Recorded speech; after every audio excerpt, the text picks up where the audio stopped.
years of experience, but most importantly, be guided by coherent evidence and by common sense. I ask you, I beg you not to confirm any of the charges.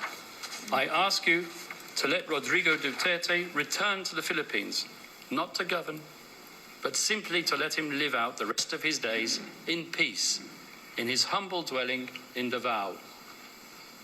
And with that, Your Honours, I conclude, and I wish to thank you for your patience, and to thank the parties and the participants, and most importantly, my team, Dov Jacobs, Havnit Nikisetti, Sandrine De Sena, Davide Rancati, Alexandra Dezev Davi, Nicholas Russo, and Kaylin Chen, all of whom have worked throughout the last year for one cause alone, and that is to serve our client, Mr. Rodrigo Duterte, faithfully. Merci beaucoup. Judge Motok, thank you very much, Mr. Kaufman.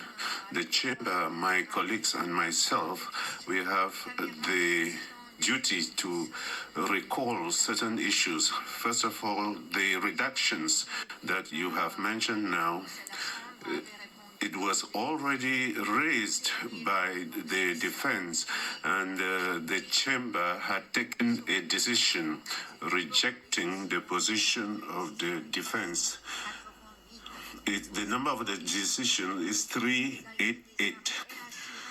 And I should say that the quality of arms is ensured because the defense has access to the redacted information.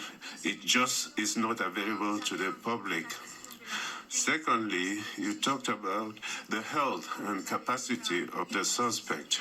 As you have clarified, this issue was already addressed by the chamber, and the defense must not make submissions on that point now because it is not appropriate. The decision is already available in the public domain. I thank you very much, and with that we come to the end of the confirmation of charges hearings. I thank the parties. Did you want the floor, Mr. Prosecutor? Yes, whenever is convenient for you, Your Honor.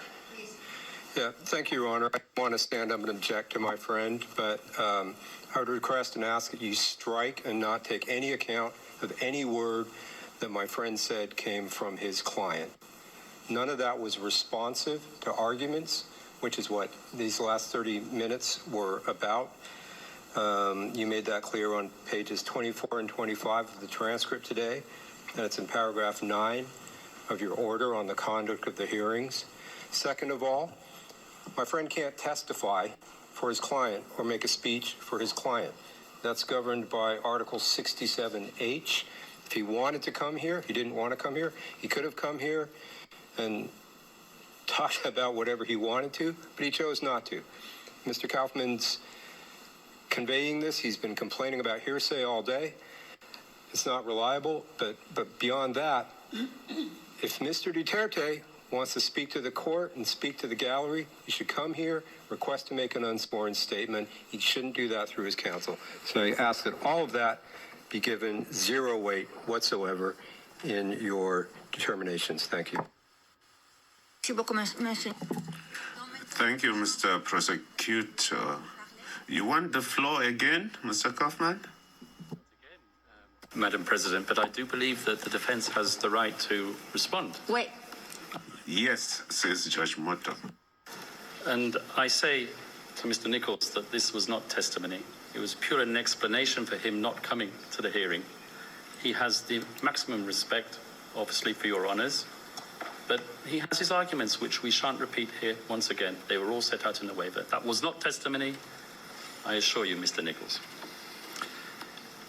Merci. Judge Moto, thank you very much. Now,